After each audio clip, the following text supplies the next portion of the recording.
South ఇండియాలోనే biggest sorry store మన Varahi silks మన విజయవాడ ఎంజీ రోడ్ లో డిసెంబర్ 4వ తారీఖున ఘన ప్రారంభం.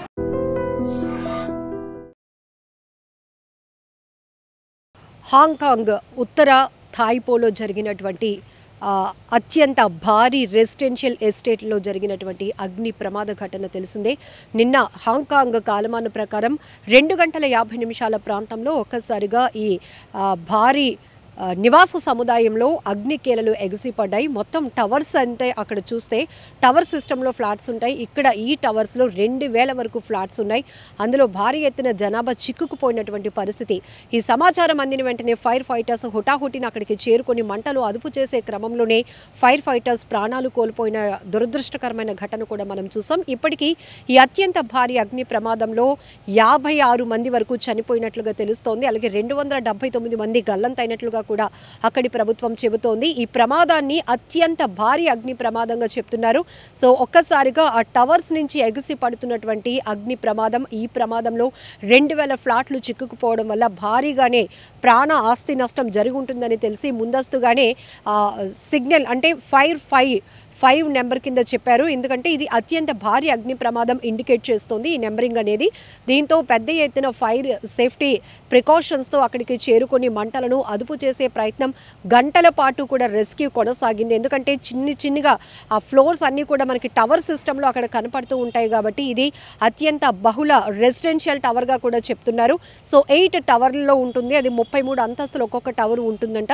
టోటల్గా 7 టవర్లకి కూడా ఈ అగ్నికేలలు అంటుకున్నాయి. అయితే ప్రమాదం జరిగిన వెంటనే అక్కడ కొన్ని టవర్స్లో నిర్మాణ పనులు కూడా జరుగుతున్నాయి. దానికోసం మరమ్మతుల నిమిత్తం ఆ కిటికీ విండోస్ దగ్గర ఉపయోగించినటువంటి పాలిస్టరన్ బోర్డ్స్ అది మండే స్వభావాన్ని కలిగి ఉంటుంది కాబట్టి ఈ అగ్నికేలలు అతి వేగంగా వ్యాప్తి చెంది ఇంత భారీ ప్రమాదానికి కారణమైందని కూడా ప్రాథమిక దర్యాప్తులో కూడా అధికారులు గుర్తించడం జరిగింది. అయితే పూర్తిగా దట్టమైన పొగ దావానంలా వ్యాపించడం వల్ల అందులో చిక్కుకున్న వారి పరిస్థితి చావు కేకలతో భయానకమైన పరిస్థితులు కూడా కనబడ్డాయి.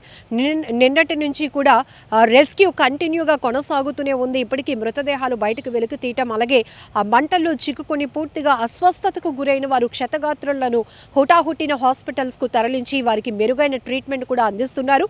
అలానే ఈ అత్యంత భారీ ప్రమాదం జరిగినటువంటి ఉత్తర థాయిపోలో టెంపరీ షెడ్లు కూడా ఏర్పాటు చేసి అందులో చిక్కుకున్న వారు ఒకవేళ సేఫ్గా బయటపడిన వాళ్ళు ఉంటే వారు అక్కడ స్టే చేయడానికి కావాల్సినటువంటి ఏర్పాట్లు కూడా అక్కడ ప్రభుత్వం చేస్తోంది. దీనిపైన అత్యంత సమగ్రవంతమైనటువంటి దర్యాప్తు కూడా చేస్తున్నాము. ఇది చాలా దురదృష్టకరమైన ఘటన. మృతుల కుటుంబాలకు అలాగే బాధిత కుటుంబాలకు అండగా ప్రభుత్వం ఉంటుందని కూడా అక్కడ ఉన్నతాధికారులు ఇప్పటికే ప్రకటించడం కూడా జరిగింది. హాంకాంగ్లో ఈ ప్రమాదాన్ని 17 ఏళ్ల క్రితం ఇట్లాంటి ప్రమాదాలు జరిగాయి. 17 ఏళ్లలో కూడా చూస్తే ఇది అత్యంత భారీ అగ్ని ప్రమాదంగా అత్యంతగా ఆస్తి ప్రాణ నష్టం జరిగినటువంటి ఘటనగా కూడా అధికారులు నిర్ధారించారు.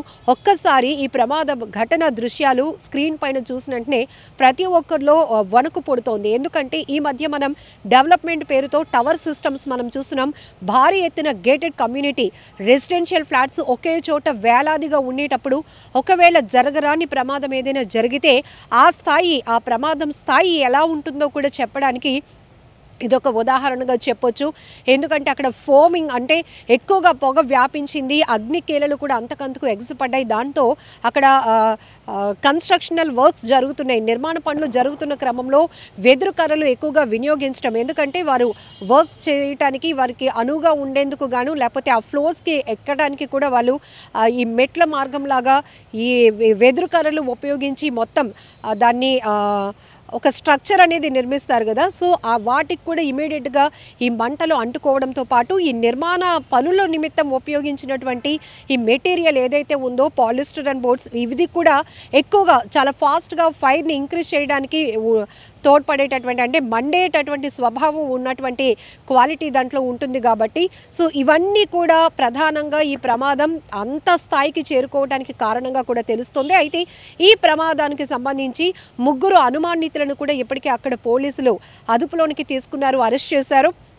ఈ ప్రమాదం జరిగిన కొన్ని గంటల్లోనే ఒక చిన్న వీడియో కూడా వైరల్ అవుతోంది. ఒక వ్యక్తి వర్క్ చేస్తున్న చోటే స్మోక్ చేస్తూ ఉన్నటువంటి దృశ్యాలను కూడా ఒకరు క్యాప్చర్ చేశారు. ఈ ప్రమాదం జరిగిన తర్వాత ఆ వీడియోను కూడా రివీల్ చేయడం వల్ల ఆ వ్యక్తినే ఒకవేళ ప్రమాదానికి కారణమా, అక్కడ స్మోక్ చేసిన తర్వాత ఆయన మిగతా సిగరెట్ని అక్కడ పడేయడం వల్ల దేనికైనా అంటుకొని చిన్న స్పార్క్స్ వచ్చి ఆ తర్వాత ఈ వర్క్ జరుగుతున్నాయి కాబట్టి ఆ ప్రాసెస్లో ఉన్న మెటీరియల్స్ అంటుకోవడం వల్ల మొత్తం ఈ టవర్స్లో ఉన్నటువంటి 2000 ఫ్లాట్లు కూడా ఈ ప్రమాదంలో చిక్కుకున్నాయా, ఇంత ప్రాణ నష్టం ఆస్తి నష్టం జరగటానికి కారణం అనే కోణంలో కూడా వేగవంతమైన దర్యాప్తు కొనసాగిస్తున్నారు అక్కడ అధికారులు. ఏది ఏమైనప్పటికీ కూడా ఇదంట 1983లో కట్టినటువంటి నిర్మాణం అని చెప్తున్నారు. ఇక్కడ ఎక్కువగా 60 సంవత్సరాలు 65 సంవత్సరాలు ఉన్నటువంటి వారు ఎప్పటి నుంచో ఇందులో ఉంటున్నారు.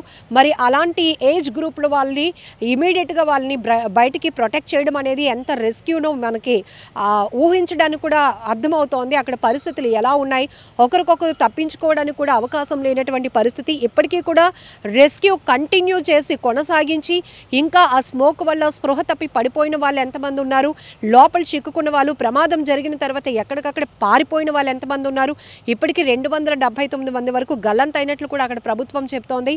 ఇక క్షతగాత్రులకైతే ప్రస్తుతానికి ట్రీట్మెంట్ అందుతోంది. మృతుల సంఖ్య పెరిగే అవకాశం కూడా ఉన్నట్టు కూడా భావిస్తున్నారు. ఏది ఏమైనప్పటికీ హాంకాంగ్లోని ఉత్తర తాయిపోలో జరిగిన అత్యంత భారీ అగ్ని ప్రమాద దృశ్యాలు ప్రతి ఒక్కరిని తీవ్రంగా కలవరపాటుకు గురి చేస్తున్నాయి. అంతేకాదు ఇట్లాంటి అగ్ని ప్రమాదాలు జరిగినప్పుడు ఒక్క చోట ప్రమాదం జరిగినా పూర్తిగా దావానంలో వ్యాపించడానికి అనేక కారణాలు కూడా ఉంటాయి.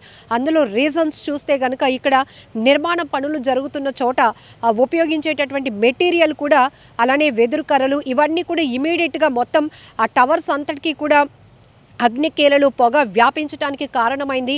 అందుకే అత్యంత భారీ అగ్ని ప్రమాదంగా కూడా అధికారులు భావిస్తున్నారు. నిజంగా ప్రస్తుతం ఉన్నటువంటి సమాజం దేనికి ప్రయారిటీ ఇస్తుంది? ఆర్థిక సంబంధాల చుట్టూ మాత్రమే తిరుగుతుంది. మళ్ళీ ఎన్నికలంగానే చాలా విరక్తి కలుగుతుంది. మంచి అనిపిస్తుంది కదా, లేడీస్ కూడా ఛాలెంజింగ్ జాబ్స్ చేసినప్పుడు చాలా బాగుంటది. ట్రాఫిక్ అసిస్టెంట్స్ గా నియమించిన ట్రాన్స్జెండర్స్ అందరితో సాల్యూట్ చేయించుకుంటున్నారు. ఫుడ్ డెలివరీ ఇవ్వటానికి వెళ్ళినటువంటి డెలివరీ బాయ్ అనిల్ పై కళ్ళ ముందు